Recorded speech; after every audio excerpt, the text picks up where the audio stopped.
नमस्कार, स्वागत आहे सर्वांचं आपल्या यूट्यूब चॅनलवरती। महाराष्ट्रातील संजय गांधी निराधार अनुदान योजनेच्या लाभार्थ्यांसाठी अतिशय महत्त्वाची माहिती आपण पाहणार आहोत, त्यामुळे व्हिडिओ स्किप करू नका, शेवटपर्यंत पहा। थेट पावसाळी अधिवेशनातून अनुदान वाढ या संदर्भात आपण माहिती जाणून घेणार आहोत, त्यामुळे नक्कीच हा तुमच्यासाठी व्हिडिओ महत्त्वाचा असणार आहे। पहा, 6,000 रुपये अनुदान वाढ जी तुमची मागणी आहे त्या मागणी संदर्भात विधानसभेमधून पावसाळी अधिवेशनामधून सगळ्यात मोठी अपडेट आपण पाहणार आहोत।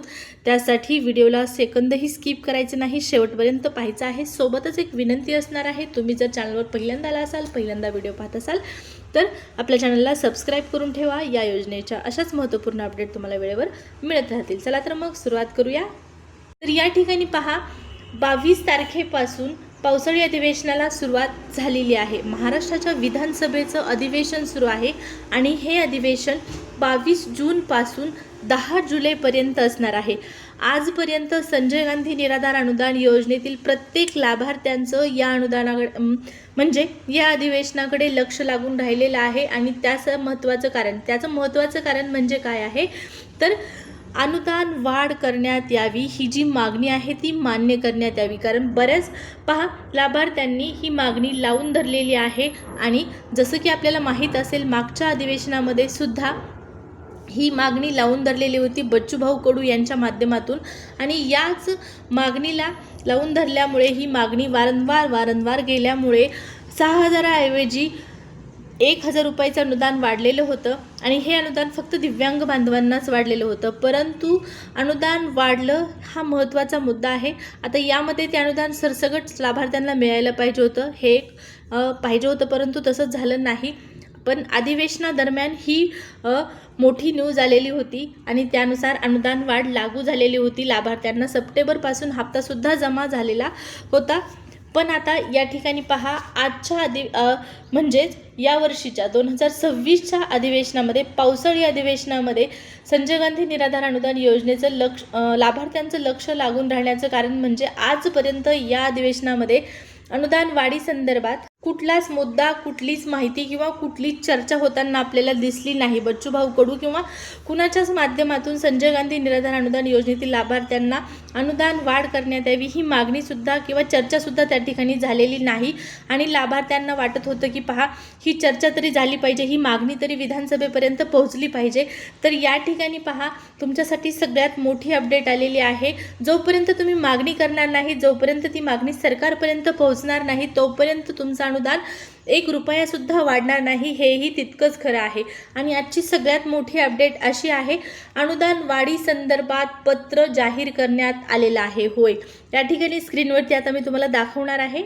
पहा, दिव्यांग सहाय्यक सेना यांच्या माध्यमातून एक पत्र इथं तुम्हाला दिसत आहे आणि हे पत्र अमोल भाऊ खताळ यांना पाठवण्यात आलेलं आहे। आता हे पत्र त्यांना पाठवण्याचं कारण काय आहे तर पहा, पत्राच्या माध्यमातून स्पष्टपणे मागणी करण्यात आलेली आहे। दिव्यांग बंधू आणि भगिनी यांना सरकारकडून दर महिन्याला जे 2,500 रुपये अनुदान देण्यात येतं, जी पेन्शन देण्यात येते, ती आजच्या महागाईच्या तुलनेमध्ये, महागाई बघता हे अनुदान खूप कमी आहे आणि यामुळे दिव्यांग व्यक्तींचं, त्यांच्या परिवाराचं त्यामध्ये गुजारण होत नाही किंवा त्यांना ते पुरत नाही या महागाईच्या तुलनेमध्ये। पहा, त्यासाठी विधानसभेच्या अधिवेशनामध्ये, पावसाळी अधिवेशनात दिव्यांग बांधवांना 6,000 रुपये पेन्शन मिळावी असा प्रस्ताव मांडावा, अशी दिव्यांग बंधू आणि भगिनी यांच्याकडून नम्र विनंती करण्यात आलेली आहे। अमोल भाऊ खताळ यांना ही विनंती थेट पत्राच्या माध्यमातून करण्यात आलेली आहे। आता हे पत्र थेट विधानसभेपर्यंत पोहोचत आहे आणि या पत्रातील जी मेन आणि महत्त्वाची मागणी आहे ती मागणी म्हणजे 6,000 रुपये अनुदान वाढ।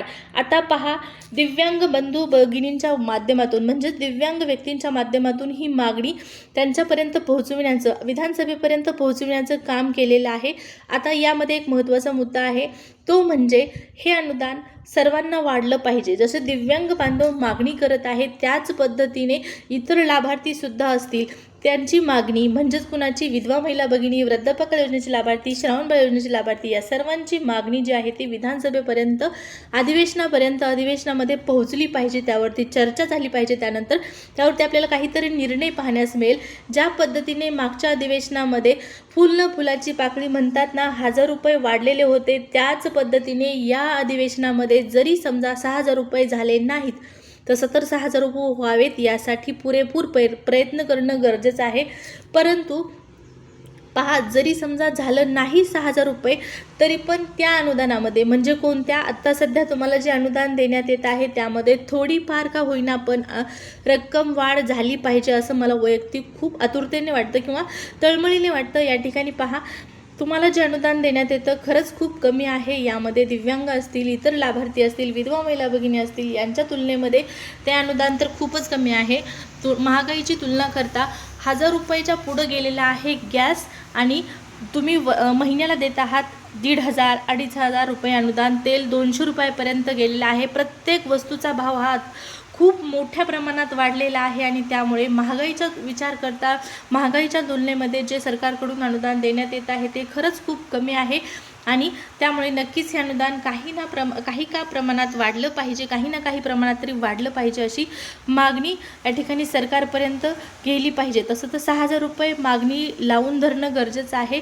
पहा, तेव्हाच कुठं तुमचं थोडं तरी का होईना अनुदान वाढण्याची शक्यता आहे. आता ही मागणी विधानसभेपर्यंत पोहोचलेली आहे. यावरती चर्चा होणार, त्यामध्ये काय निर्णय होणार किंवा या संदर्भात काय जी अपडेट येणार ती तुम्हाला मी कळवणार आहे चॅनलच्या माध्यमातून. त्यासाठी चॅनलला सबस्क्राईब करायला विसरायचं नाही. समजा जरी 1000 रुपयाची जरी वाढ झाली तरी तुम्हाला 2500च्या ऐवजी 3500 रुपये मिळतील आणि यात सगळ्यात मोठा मुद्दा म्हणजे 2500 रुपये जे दिव्यांग बांधवांना मिळत होते त्या दिव्यांग बांधवांना 3500 रुपये जे मिळतात, समजा मिळाले, या ठिकाणी जर 1000 रुपयाची वाढ झाली तर ही वाढ यावर्षी तरी कमीत कमी सर्व लाभार्थ्यांना सरसकट व्हावी अशी कृपया सरकारला विनंती असणार आहे. फक्त एकाच लाभार्थ्यांचे अनुदान वाढवू नका. दिव्यांग बांधवांचे वाढवत आहात ही खूप चांगली गोष्ट आहे, पण इतर लाभार्थ्यांचीही त्यांच्यासोबत वाढलं पाहिजे अनुदान आणि त्यासाठी तुम्हीसुद्धा प्रयत्न करणं गरजेचं आहे. पहा, दिव्यांग बांधवांच्या माध्यमातून हे पत्र पाठवण्यात आलेलं आहे. आता ते विधानसभेपर्यंत पोहोचत आहे. तुमची मागणी कधी विधानसभेपर्यंत पोहोचणार हाही एक महत्त्वाचा प्रश्न आहे, कारण जोपर्यंत आपण आपली मागणी ठेवत नाही, म्हणणं ठेवत नाही सरकारपुढे, तोपर्यंत ते पूर्ण होणार नाही, हेही तितकंच महत्त्वाचं आहे. आता हे पत्र, यावरती चर्चा आणि निर्णय पाहू काय होती. यावरती चर्चा आणि काय घेतला जातो निर्णय, जी काही माहिती असेल ती कळवण्यात येणारच आहे. पण तुम्हाला महत्त्वाचं सांगायचं होतं म्हणजे चला, आजपर्यंत अधिवेशनामध्ये कोणतीच चर्चा झालेली नाही अनुदान वाढी संदर्भातली. मात्र दिव्यांग बांधवांना आशा होती की रोज, दिव्यांग असतील किंवा इतर लाभार्थी, सर्व लाभार्थ्यांना आशा होती की आज तरी विधानसभेमध्ये आमच्या अनुदानासंदर्भात बोललं जाईल, निर्णय घेतला जाईल, चर्चा तरी होईल कमीत कमी. पण या पत्राच्या माध्यमातून जे झालं नव्हतं त्याला सुरुवात होत आहे असं म्हणायला काहीच हरकत नाही. आणि हे पत्र, ही मागणी, हा मुद्दा तुमच्यापर्यंत पोहोचणं तितकंच गरजेचं होतं. त्यामुळे अतिशय तत्परतेने फास्ट व्हिडिओ बनवण्याचा प्रयत्न केलेला आहे. व्हिडिओ आवडला असेल, माहिती आवडली असेल तर लाईक आणि सबस्क्राईब करायला विसरून जायचं नाही. भेटूया पुढच्या व्हिडिओमध्ये. धन्यवाद.